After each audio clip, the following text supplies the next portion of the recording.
제가 왜 녹음을 하냐면 1부 때 이게 이제 12시에 끝나야 되는데 사실 오늘 내용은 되게 아주 진짜 정수 중에 정수 아니겠습니까? 저만 그런가요? 그래서 이 시간이 되게 짧았어요. 사실 제가 준비한 어제 새벽 4시까지 준비한 것에 비하면 거의 뭐 반도 못한 것 같아요. 그래서 너무 이제 촉박해서 이렇게 나갔는데, 그래서 조금 더 이렇게 참고될 만한 것들을 이제 나누고 싶어요. 아까 제가 이제 다시 전한 것들을 리뷰하면, 이 진리가 아닌 세상, 우리가 이제 지난주에는 우리 홀로그램에 대해서 얘기했잖아요. 누군가가 만들어 놓은, 악이라는 게 만들어 놓은 세상. 그러니까 하나님이 아닌 그 외적인, 하나님 외적인 누군 존재가 만들어 놓은 게 악이라는 거죠. 악의 세상이라는 거죠. 왜냐? 그것은 하나님이 아니기 때문에 참된 세계가 아니다. 참된 세계는 영원성과 온전성과 거룩성이 병행돼야 된다. 영원하지 못한 건 참되지 못한 거고, 거룩하지 못한 건 참되지 못한 거고, 온전하지 못한 것은 참된 게 아니다. 그래서 그렇지 않는 세상은 거짓된 세상이다라는 걸 했고요. 그 전에는 뭘 여러분에게 했냐면, 그런 것에 속는 우리, 그런 것에 속을 수밖에 없는 게 사실은 그들 때문에, 그들이 처해놓은 거짓 때문에 속는 게 아니고 우리 자신 때문에 속는 거라는 거죠. 우리 자신이 우리의 마음의 눈을 세상이 쳐놓은 그들의 손동작보다 느리기 때문에.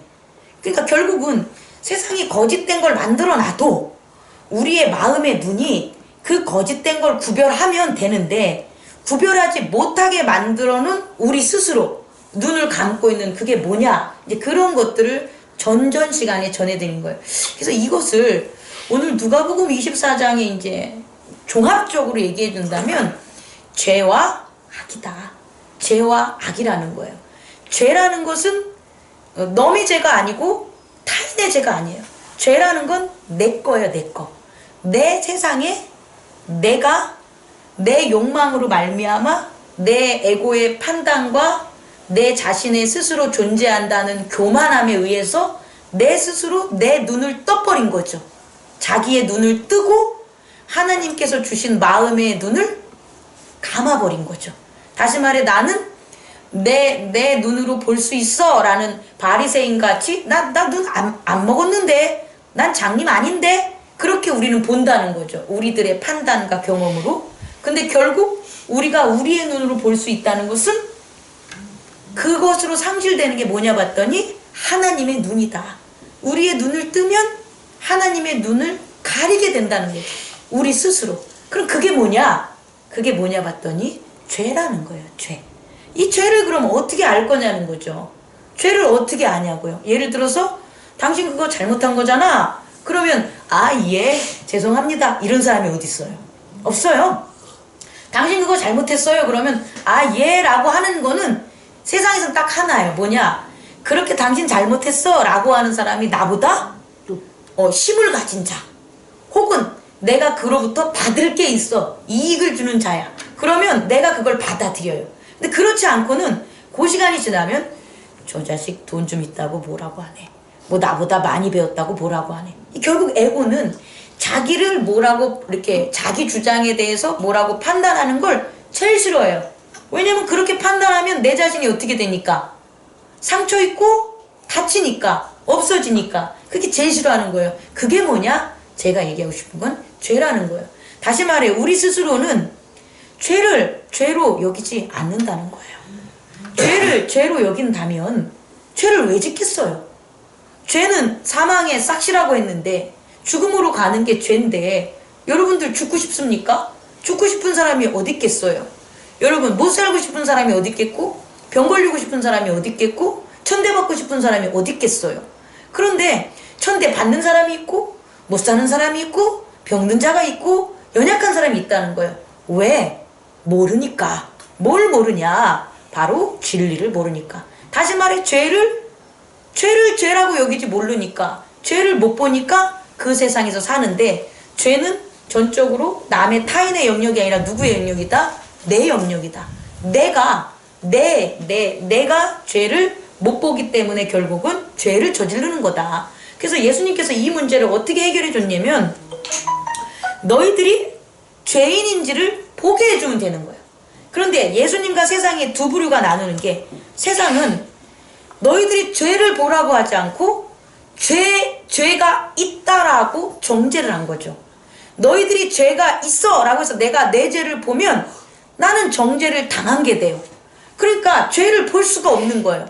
세상의 메커니즘으로 하면 세상에서 당신 죄 졌어 그러면 아 제가 죄 있습니까? 그럼 저 죄인입니다 라고 그러면 어떻게 되냐면 비난받고 배제당하고 또 어떻게 되냐 벌받고 그렇게 되는 거예요. 그러니까 세상 사람들은 죄를 인정하면 그 죄를 사해주는 게 아니라 그 죄로 말미암아 죄인이 되게 만드는 거예요. 세상이 만든 죄의 메커니즘은. 그래서 내가 죄를 보기 싫어했던 거고 죄를 볼 수도 없었던 거고. 그런데 예수님은 죄를 보면 죄인이 되는 게 아니라 오히려 죄를 보면 죄에서 용서받는 거예요. 이게 차이점이라는 거예요. 그러니까 죄를 보는 이유가 뭐냐라고 보면 세상은 죄를 보게 하는 게 죄인으로 만들려고 죄를 보게 한다면 진리는 죄를 봄으로 죄에서 벗어나게 하는 것, 다스리게 하는 거란 말이에요. 그러니 예수 그리스도가 오셔서 예수 그리스도가 죄를 보게 하는 건 죄를 다스림으로 죄인이 안 되게 하는 거니까 죄가 사라지겠어요? 더 열리겠어요? 사라지겠죠. 그런데 세상이 죄를 보라는 것은 죄를 없애겠어요? 죄를 더 많게 하겠어요?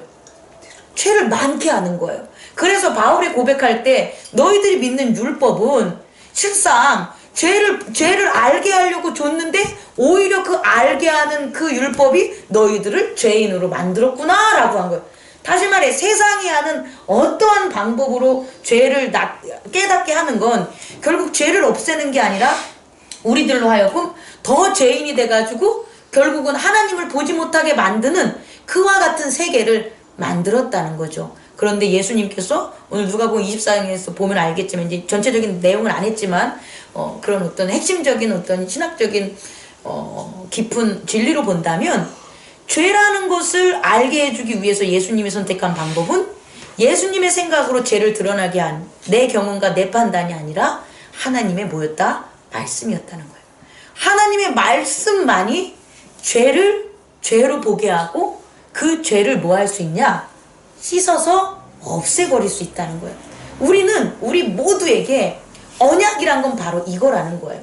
예수님께서는 십자가에 못 박혀 돌아가시기 전에 제자들하고 그의 12제자와 언약을 맺었는데요. 그 언약의 의미를 뭐냐라고 보면 너희들은 이제 죄인이 아니야 라는 거예요. 왜? 이전의 언약은 너희들을 계속 죄인으로 만들었지만 나와 함께하는 이 새 언약은 이제 너희는 죄인이 아니라 뭐다? 하나님의 아들이야 라는 언약이라는 거예요. 다시 말해 죄를 다스릴 수 있는 핵심적인 키워드는 언약이라는 거예요. 우리 속에 언약이 있어야지 죄를 다스릴 수 있다는 거예요. 실생활에 적용을 곧장 한다면 부모님한테 죄를 안 저지르는 것 부모와 나의 언약을 맺어야 돼요. 그래서 부모는 이런 거 하지 마. 저도 그런 거 안 하겠어요 라는 둘이 공통된 언약을 맺어 놓으면 그걸 지키면 어떻게 되냐? 죄를 안 저지르는 거예요. 그런데 그걸 어겼어. 그러면 죄를 어떻게 되는 거야? 저질렀어요. 누구의 죄? 부모의 죄. 부모와의 죄를 저지르는 거예요. 이 땅의 사회 공통적인 우리 사회법, 국가법을 보면 국가의 법을 저질러 놓은 건 그 법을 같이 지키자라는 거잖아요. 국가도 국민을 위해서 그 법을 지키고 국민도 이 국가를 위해서 민족을 위해서 그 법을 지키라는 거잖아요. 그래서 그 법을 안 지켰어. 그럼 뭐가 되는 거예요? 죄인이 되는 거예요. 만약에 그 법이 없대 봐요. 그 법이 없으면 어떻게 죄인이 돼요? 죄인이 안 되죠. 바울도 율법이 없으면 죄인이 나타날 수 없는 거예요. 다시 말해 언약은 죄를 다스리는 키워드다. 그렇다면 우리가 실수를 하고 죄를 범하고 혹은 미혹 때문에 처하는 걸 근본적으로 우리가 살펴보면 우리에게 언약이 없다라는 거예요. 언약이 없이 그냥 내 멋대로 사는 거죠. 내 멋대로 남편과의 관계를 맺고 내 멋대로 교회를 다니고 내 멋대로 하나님을 섬기고 내 멋대로 일을 하고 사회생활을 하면 반드시 어떤 일이 벌어지냐? 언약이 없기 때문에 그 속엔 다툼과 분쟁이 생길 수밖에 없고 나눠진다는 거예요. 그래서 제가 여러분에게 오늘 말씀 전체적으로 가장 중요한 핵심은 뭐냐? 바로 죄를 다스릴 수 있는 키워드는 뭐냐? 언약이라는 거예요. 언약. 그럼 여러분들이 하나님 나라에 하나님에게 죄를 안 지어야 되잖아요. 하나님에게 죄를 안 짓는 게 마음의 죄를 안 짓는 것. 내면의 실제적 세계에 있는 죄를 안 짓는 방법은 뭐냐라고 봤더니 하나님과의 언약을 지켜야 되는 거예요. 그럼 그 언약이 뭐냐? 예수 그리스도라는 거예요. 예수 그리스도가 그의 제자들과 하나님과 맺은 그 언약이 결국 예수 그리스도 안에 사는 우리들이 하나님과 맺은 언약이 된다는 거예요. 그러면 제가 이제 질문할게요. 그 언약의 그런 항목에 대한 내용은 뭡니까? 거기에 무엇이 기록되어 있습니까? 그 언약에는. 그 언약에는 하나님이 우리에게 주실 거와 우리가 지켜야 될 내용이 있어요. 뭘까요? 하나님이 우리에게 준 내용은 내가 너희를 구원한다는 거예요. 구원한다는 효력. 우리는 뭘 지켜야 되냐냐? 그럼 구원의 효력을 얻으려면 우리의 언약에 우리 갑을로 나누면 을의 의무는 뭐냐는 거예요. 갑은 구원을 주신다는 거고 그리스도 안에서, 을은 그리스도 안에서 하나님을 사랑하겠습니다요. 그러니까 다시 말하면 사랑한다는 게 우리가 이제 우리의 사랑과 이렇게 구분점을 타면 존경하겠습니다. 리스펙트 혹은 영광 돌리겠습니다. 그러니까 영광 돌리겠습니다가 가장 크다.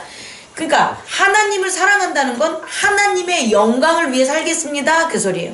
우리가 영광이라는 게 되게 후퇴된 이 시대에 살지만 그리고 훈장 같은 거 달잖아요. 국가 유공자. 그분들은 영광을 가슴에 달고 다니는 거예요. 이런 어떤 계급도 영광을 상장도 영광을 하는 거죠. 그 영광에 대한 증표가 그런 상장이나 계급장이나 이런 걸로 보이는 거잖아요. 즉 우리는 하나님의 영광을 위해서 산다는 게 하나님을 사랑하겠다는 거예요. 또 하나의 항목은 이웃을 사랑하겠다는 거예요.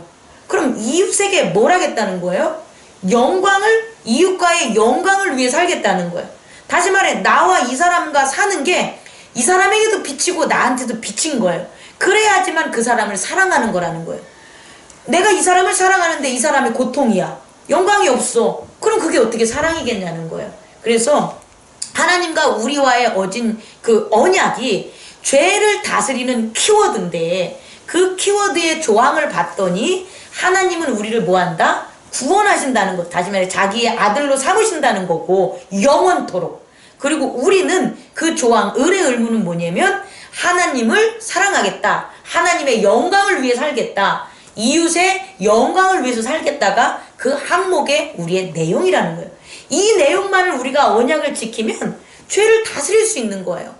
근데 이 항목을 언약이 없으면 죄는 무슨 죄를 다스려.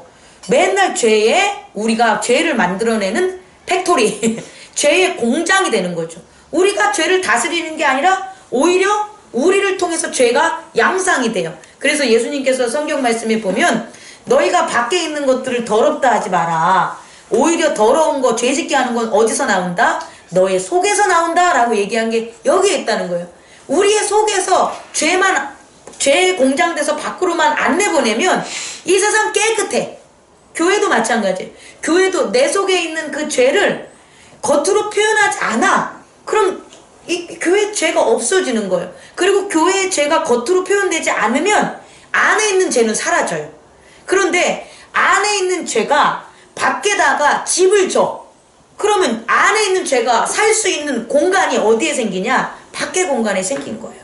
내 속에 있는 시기, 다툼, 질투가 이 세상엔 없다는 거예요. 이 세상은 원래 하나님의 법칙에 따라, 자연의 법칙에 따라 썩어지고 다시 나고 조화롭고 하는 대로 움직여요. 그런데 오직 인간의 속에서 나온 것들이 만들어 놓은 거처가 있으면 어떻게 되냐? 파괴하고 다툼 있고 순응하지 못하고 이기적이 된다는 거죠. 다시 말해 죄를 이 안에서 만들어지는 우리의 죄를 뭐하자? 다스리자. 무엇으로? 하나님과의 언약으로 다스리자라는 거예요. 요것을 제가 놓치고 그 다음에 못 전한 게 뭐냐라고 보면 이게 용서예요. 뭐라고요? 용서. 용서는 눈에 보인 외연에 일어난 것들을 없애주는 게 용서가 아니라는 거예요. 외연에 세워진 그 죄에 대한 지분, 내 내면의 실제적 세계에 있었던 그걸 없애줘야지 얘가 사라지는 거예요. 그런데 내 속에는 저 새끼 꼴 보기 싫어, 저거 용서 못해줘, 막 시기 질투가 있는데, 너 알았어, 요번 한 번만 내가 용서해 줄게 라고 해서 그 사람이 용서되는 게 아니라는 거예요.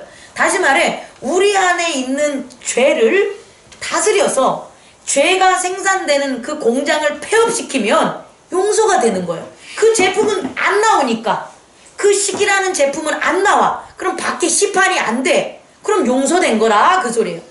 죄를 다스려야지만 뭐가 된다? 용서가 된다. 예수 그리스도가 바로 이것을 한 거예요. 본인은 죄가 없지만 세상이 지으려는 죄의 공장을 없애버린 거예요. 그러니까 예수 그리스도는 세상이 더 이상 하나님의 이름으로 짓는 죄의 공장을 없애버린 거예요. 그래서 죄를 다스린 거죠. 세상들이 만들어 놓는 죄의 내면의 실제적 세계를 어떻게 한 거예요? 없애버리고 그리스도 자신의 언약을 세운 거예요.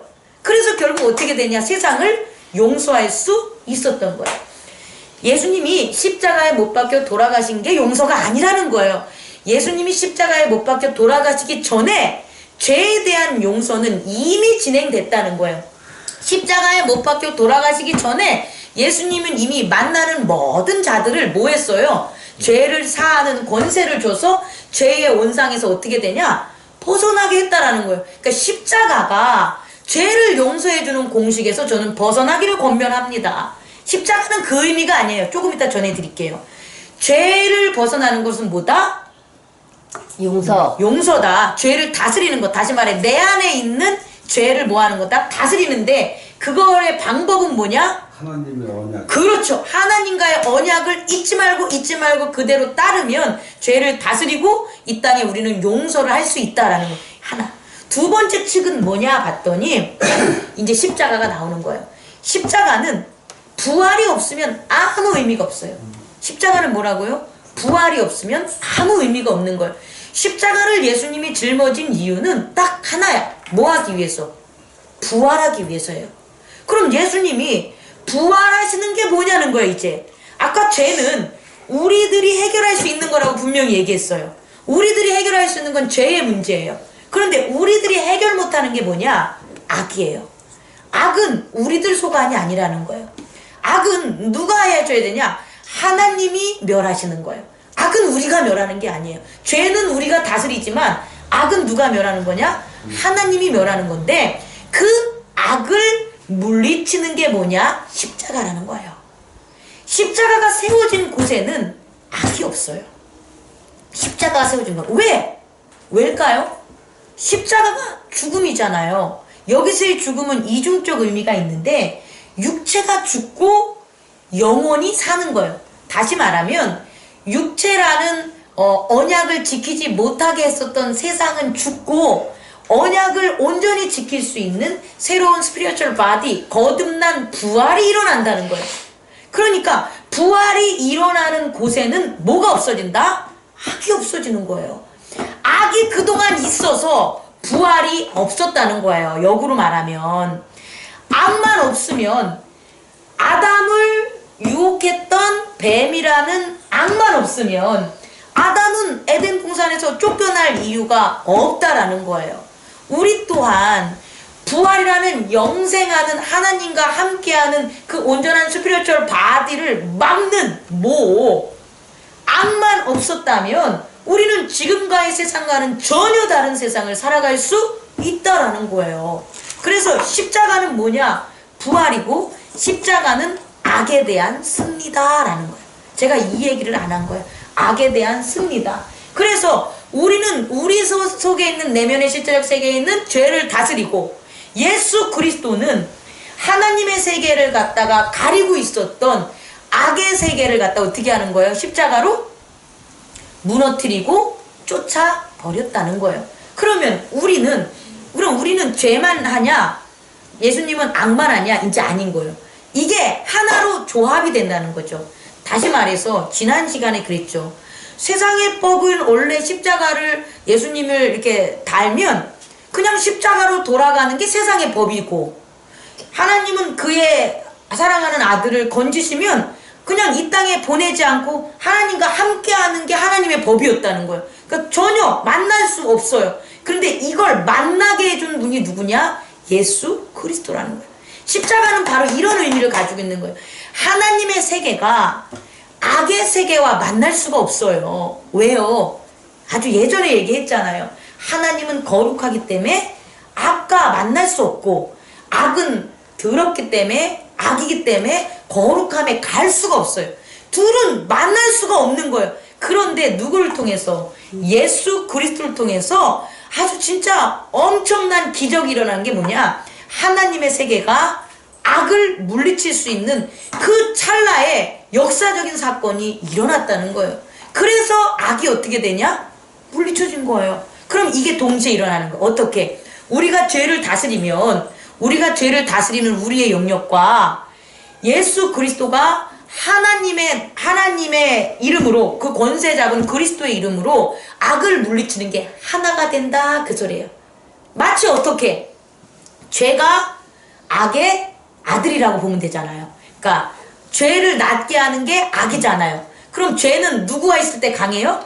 악과 있을 때 강하는 것처럼 우리는, 하나님의 아들은 누구가 있을 때? 하나님과 있을 때 강한 거예요. 이 두 팀이 하나가 된 거예요, 이제 이렇게. 그래서 우리가 예수 그리스도의 언약을 지키고 십자가를 짓는다는 건 뭐냐면 바로 우리와 하나님이 하나가 되는 일이 벌어지고, 또 하나, 예수 그리스도가 하나님과 하나가 된 일이 벌써 벌어졌다는 거예요. 다시, 예수 그리스도가 하나님과 하나가 된 일이에요. 하나가 된 일이, 치세요. 아니, 저렇게 하려고 그런 거 아닌데. 자, 여기 보십시오. 예수 그리스도가 하나님과 하나가 된 일이 십자가와 그의 언약으로 지금 기절한 거죠. 안에 누워있어요. 이루어졌잖아요. 근데 그 이루어진 게 우리에게 똑같이 이루어진다는 게 누가복음 24장의 말씀이라는 거예요. 여러분, 이거를 이제 설명해 줄게요. 예수 그리스도가, 까먹었다. 예수 그리스도가 십자가, 그러니까 하나님과 언약을 제자들하고 같이 맺었잖아요. 그리고 예수 그리스도가 십자가를 졌잖아요. 그래서 어떻게 됐냐 봤더니 하나님이 이 땅에 오심을, 회장을 나눠줌으로 증명했잖아요. 그 우리가 하나님과 예수 그리스도 안에 언약을 맺고 우리의 십자가를 지면 하나님이 우리 가운데 온다는 거예요. 이게 망가 같겠지만 어른들이 망가라 그래, 만화를. 절대 아니라는 거예요. 그걸 증언해 주는 게 오늘 누가복음 몇 장이냐? 24장이라는 거예요. 누가복음 24장을 이렇게 쭉 제가 순서대로 보면, 안식 후 이제 안식일이 지난 다음에 그 다음날 새벽에 마리아가, 그 여자들이 향료품을 가지고 어떻게 되냐, 예수님을 이렇게 한번 닦아주러 무덤을 갔는데 무덤에서 예수님이 없어진 거예요. 이건 예수님이 한 일인 거예요. 예수님이 언약을 맺고 십자가를 짐으로 예수님이 살리심을 받은 거잖아요. 그런데 문제는 이렇게 살리심을 받았을 때 여자들과 예수님이 언약을 안 맺었다면 이렇게 살아난 예수님을 못 본다는 걸 얘기하고 싶은 거예요. 이해하실 수 있겠습니까? 예수님이 제자들과 여자들, 제자들과 12제자와 나눴지만 12제자는 또 그 함께한 사람들과 저는 그 얘기를 나눴을 거라고 저는 생각을 하죠. 그렇게 되면, 그런 언약이 없었으면 여자들은 거기서 맨날 우는 거라고요. 아이고, 무덤이 여기 군병들이 예수님 죽이는 시체까지 또 갖다 버렸네. 아이고, 그래서 막 울어. 아무 일이 안 일어난다니까? 그냥 우는 거야. 아무 일도 안 일어나고. 그런데 여자들이 예수님과 언약을 맺고 여자들이 자기들의 십자가, 예수님이 말씀해준 그 말씀대로 순종하는 그걸 하면, 그렇게 한 믿음이 있는 여자에겐 어떠한 변화가 있냐? 예수님을 볼 수 있는 일이 벌어진다는 거예요. 이건 환상이 아니라는 거예요. 오늘날 우리들이 예수 그리스도를 통한 하나님과의 언약을 지키고, 그리고 우리의 십자가를 날마다 시행하면서 나가면 우리가 누구를 보냐? 그동안 보지 못했던 예수님을 만날 수 있다라는 거예요. 어떤 예수님? 부활하신 예수님을 만날 수 있다라는 거예요. 이게 첫 번째 여자들이에요. 두 번째는요. 그렇게 여자들을 만나서 예수님이 왜 만나줬겠냐는 거예요. 너희들이 잊고 있었던 걸 잊지 않게 하려고 갈릴리로 가라. 비전을 주는 거잖아요. 해야 될 일을 하는 거잖아요. 예수님은 그렇게 우리들을 만나주신다는 거예요. 두 번째 유형은 누구냐면 엠마오로 가는 제자들이라는 거예요. 엠마오로 가는 제자들은 왜 갔냐면 여자들이 무덤에서 왔을 때 그 자리에 있었던 사람들이에요. 여자들이 오더니 예수님의 시체가 없어졌다고 하는데 그들이 말한 하나가 황당하다, 허탄하다 이런 표현을 해요. 얼마나 황당하고 허탄하겠어요. 그럼 이들은 뭐만 아냐? 저들이 드디어 예수님의 시체까지도 없애버렸구나. 부활했다고 하는 소문이 나게 하지 않으려고. 이제 우리들도 뭐 할 거다? 잡아갈 거다. 그래서 무서워가지고 지금 엠마오로 가는 둘 제자는 엠마오로 간 거고 나머지들은 방에 들어가 있다라는 거예요. 그들이 가지고 있는 마음의 눈은. 그런데 예수님이 누구부터 만나냐? 엠마오로 가는 제자들을 만난 거예요. 만나가지고 그들에게 얘기를 막 하잖아요. 뭐 무슨 얘기 하다가 나중에 뭐 식사 한번 하시죠. 그래가지고 식사 나눴는데 식사를 나누고 나니까 떡을 떼시고 나니까 이 떡을 뗀다는 게 언약이라는 거거든요. 내 몸을 나누고 내 피를 나눴던 그 언약을 상기시키니까 그때서야 그 제자들이 언약을 알게 되고 그 다음에 그분이 부활하신 예수님이라는 걸 본 십자가의 부활을 공유하게 된 거예요. 그러니까 그들이 가지고 있었던 그들을 덮고 있었던 그동안 말씀을 헤아리지 못했던 그 세계가 어떻게 되는 거예요? 거치게 된 거예요. 다시 말해 이들도 누구를 봤냐? 부활하신 예수님을 본 거예요. 부활하신 예수님을 봄으로 참 말씀의 세계를 깨달을 수 있었다는 거예요.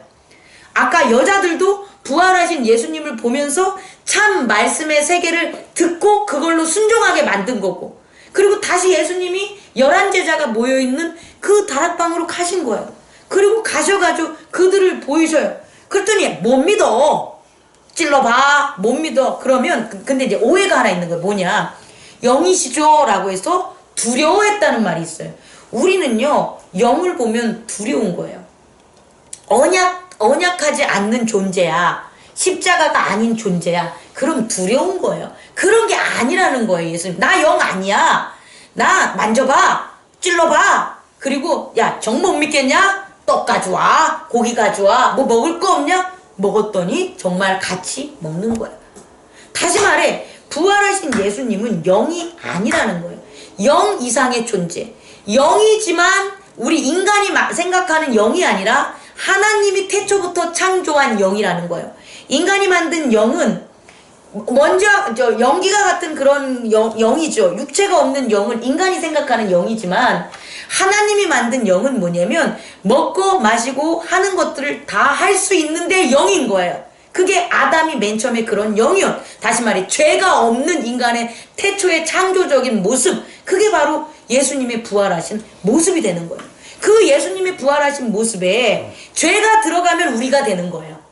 그럼 우리가 죄가 없어지면 어떻게 되는 거예요? 예수님의 모습이 되는 것을 예수님이 직접 보여주셨다는 거예요. 그렇게 그랬을 때 그들의 또 변화. 그들도 뭐가 밝아졌다? 눈이 밝아. 그 눈은 육체의 눈이 아니라 마음의 눈, 영의 눈을 뜨게 되는 거예요. 그리고 성경을 읽었을 때 성경에 응한 게 뜨거워졌다라는 거예요. 이런 일들을 십자가가 뭐 한 거예요? 악을 물리쳤기 때문에 이 일이 가능하다는 거예요. 예수님이 십자가를 안 짊어지면 어떤 일이 벌어지냐? 예수님은 하나님 나라를 가서 암만 우리를 위해서 일을 해도 우리는 본다 못 본다? 못 본다는 거예요. 그런데 예수님이 십자가에 못 박혀 돌아가신 건 뭐냐? 그 못 보게 하는 세상이 만들어 놓은 그런 홀로그램이라는 거짓된 세상을 이기신 거예요. 이기셨기 때문에 그게 어떻게 되냐? 거쳐져 버렸다는 거예요. 그게 사라져 버렸다는 거예요. 그러니까 즉 뭐만 남기냐? 하나님의 나라를 볼 수 있다라는 거예요. 우리에게 준 게 바로 그거라는 거예요. 제가 누가복음 24장에서 여러분에게 줄 수 있는 건 바로 이거라는 거예요. 이것 때문에 예수님은 죄를 다스리고 십자가에 못 박혀 돌아가시고 부활하신 거라는 거죠. 우리도 마찬가지로 우리의 죄를 다스리고 우리가 우리의 십자가를 지면 부활은 하나님이 시켜주시는 거니까 그렇게 돼서 거듭난 사람이 되면 완전히 딴 사람이 되면 어떻게 되냐? 우리가 그동안 보지 못했던 그런 세상을 보게 되고 세상을 보는 것뿐만 아니라 그와 같은 뭐를 갖냐? 권능을 갖게 된다는 거예요.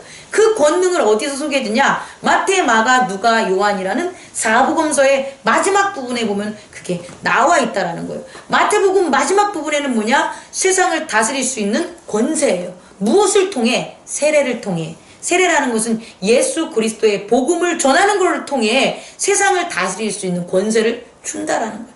여러분이 비통해하고 힘들고 억울해하는 이유는 뭡니까? 세상을 다스리지 못했기 때문이잖아요. 그런데 복음으로 말미암아 여러분에겐 세상을 다스릴 수 있는 뭘 준다? 권세를 주게 되는 거니까 이제는 아픈 자는 아픈 것을 다스릴 수 있는 거고 돈이 없는 자는 물질의 풍요함을 하나님에게 구할 수 있는 거고 그 모든 것들이 주어졌다는 거예요. 뭘 통해서? 언약과 십자가의 부활을 통해서. 또 두 번째는 뭘 줬다는 거예요? 표적과 표적과 기사예요. 뱀을 집어도 어떻게 되는 거예요? 물리지 않는다는 거. 이거는 표적이라는 거죠. 어떤 표적? 나와 하나님이 함께 하셔. 다시 말해 세상을 다스릴 수 있는 권세를 주어지고 두 번째는 표적과 기사가 우리들을 통해서 이루어지는 거예요. 우리가 언약을 맺지 않고 십자가의 부활을 우리가 없다면 우리에게 무슨 표적과 기사가 일어나겠어요? 표적과 기사가 일어난다고 쳐도 그게 하나님의 표적과 기사겠습니까? 하나님은 오직 언약과 십자가의 부활을 통해서 그를 나타내셨는데 그 외의 거라면 그건 하나님의 표적과 기사가 아니라 오히려 우리들을 유혹하는 사단의 힘과 조롱이 된다는 걸 잊어서는 안 돼요. 다시 말해 종교가 하나님을 다 믿는다 그래도 하나님과의 언약이 지켜지지 않고 십자가와 부활이 지켜지지 않는 기독교는 기독교가 아니라 적 그리스도를 믿는 적 기독교라고 전 얘기하고 싶고 안티 기독교라고 얘기하고 싶다. 안티 기독교? 이건 반대하는 거니까 아니다. 하여튼 적 기독교, 기독교가 아닌 사이비 기독교가 된다는 거죠. 적 그리스도를 믿는 적 기독교가 된다라는 것. 세 번째는 뭘 우리에게 준다 그랬어요? 응? 하나님의 집을 준다 그랬죠. 너희들이 누가복음에서 끝난 부분을 보면 너희들이 항상 always 어디에서? 성전에서 찬양한다.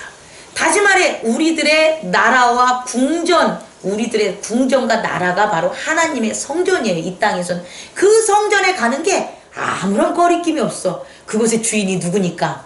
나니까. 내가 언약을 지키고 십자가의 부활을 하면 내가 가야 될 곳은 성전밖에 없다라는 거예요. 그곳에서 항상 기뻐 찬양하며 뭐한다? 기도한다니까. 하나님과 함께 안식일을 취하는 거죠. 진정한 의미에서 안식일은 전 여기에 있다고 봐요. 안식했다라는 것은 뭐냐? 하나님이 모든 것을 이루고 쉬었다는 표현은 바로 이 성전에서 하나님의 집에 거처하신다고. 우리 또한 하나님의 성전에 들어갈 수 있는 것, 그게 바로 뭐냐? 언약과 십자가의 부활을 이루었을 때라는 거죠. 그 다음에 마지막으로 네 번째 우리에게 좀 변화는 뭐냐면 영생이라는 거예요. 영생. 영생이면 이꼴 하나님. 이꼴 하나님. 영생하시는 분은 하나님밖에 없으니까. 영생은 창세기에서 나오지 않습니까? 저들이 선악과를 먹었으니 이제는 무엇을 먹을 거냐?